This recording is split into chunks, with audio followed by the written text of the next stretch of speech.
If you want to get your Amazon Fire TV stick running perfectly, you have come to the right place.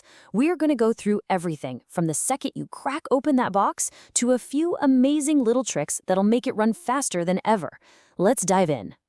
So whether you just tore the plastic off a brand new device, or you're maybe trying to breathe some new life into an older Fire Stick that's gotten kind of slow and laggy, don't worry, this explainer has got you covered.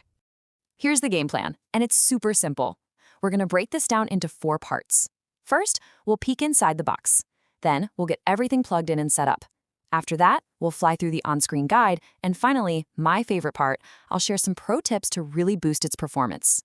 All right, let's start right at the beginning. Before we plug a single thing in, let's pop that box open and see exactly what we're working with here. Okay, so inside you should find these 6 things. You've got the Fire TV stick itself, of course, the voice remote, a power adapter that plugs into the wall, a micro USB cable, an HDMI extender, which is more useful than you'd think, and 2 AAA batteries for the remote. We'll find a home for every single piece. Now for the fun part, actually getting our hands on this thing and connecting it all. I know it might look like a few too many cables, but I promise you, this is incredibly straightforward. We'll do it one step at a time. It's really just 4 easy steps. First, take the small end of that micro USB cable and plug it right into the port on the Fire Stick. Second, plug the Fire Stick itself into an open HDMI port on your TV. And hey, if it's a really tight squeeze back there, we've all been there, that's what the little HDMI extender cable is for. Third, connect the other end of that USB cable to the power brick and plug it into the wall. And last, just pop those AAA batteries into your remote, and that's it. The physical setup is done. Now here is a really important tip, a little piece of advice from the community. You might see a spare USB port on your TV and think, hey, I'll just plug it in there for power. And while that might seem to work, please don't. Those TV ports often don't deliver enough consistent power, and that can cause all sorts of problems, like freezing or crashing, especially when the device is updating. So the big takeaway here is always use the power adapter that came in the box. It's there for a reason.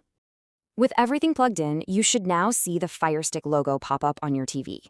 We've conquered the physical world, so now it's time to move into the digital setup. Let's get this thing connected to the internet and personalized for you. From here on out, you just follow the prompts on the screen. First, it's going to ask you to pair your remote.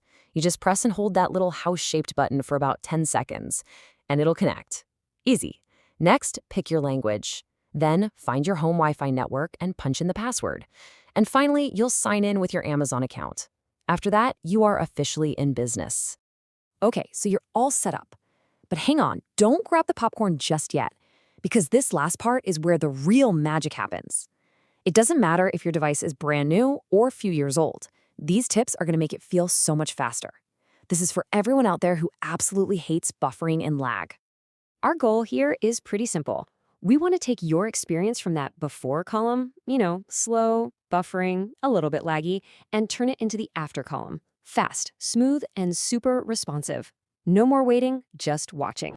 And the best part? We've got 5, just 5 simple things you can change right now that will make a massive difference in how your Fire Stick performs. First up, the oldest trick in the tech support book for a reason. Just restart it. Seriously. Just like a computer, your Fire Stick collects all sorts of temporary files that can slow it down over time. A quick restart is like a fresh cup of coffee for it. You can find the restart option in the settings menu, or, just unplug it for 30 seconds. Next up, let's talk about cache. Think of it like this. Every app you use leaves behind little digital crumbs of temporary data. Over time, all those crumbs build up and can really clog up the system. So you just need to go into your settings, find Manage Installed Applications, pick an app you use a lot, and hit Clear Cache. It can make a huge difference. Okay, this one might seem a little obvious, but it's so important. Remember all those apps you downloaded, used once, and then totally forgot about? Well, they're not just taking up space. They can also be running little processes in the background, eating up precious memory. So do a little digital spring cleaning. Go through and uninstall anything you don't actually use. Now, even the apps you do use can sometimes keep running in the background after you've closed them, hogging resources. To fix this, you can go into that same Manage Installed Applications menu, select an app, and just click Force Stop. This completely shuts it down, instantly freeing up memory for whatever you actually want to be doing. And finally, here's a real insider tip. Your Fire TV has a feature that tracks how much data your apps are using. The thing is, the process of tracking that data actually uses up system resources itself. Most of us don't need it, so turning it off can give you a nice little performance boost. You can find it in your settings, under Preferences. Just find Data Usage Monitoring and switch it off. And there you have it, from inside the box to a fully optimized high-speed streaming machine. You've unboxed it, you've set it up the right way, and now you've fine-tuned it for peak performance. Your TV is officially smarter and faster. So the only question left is, what are you going to watch first?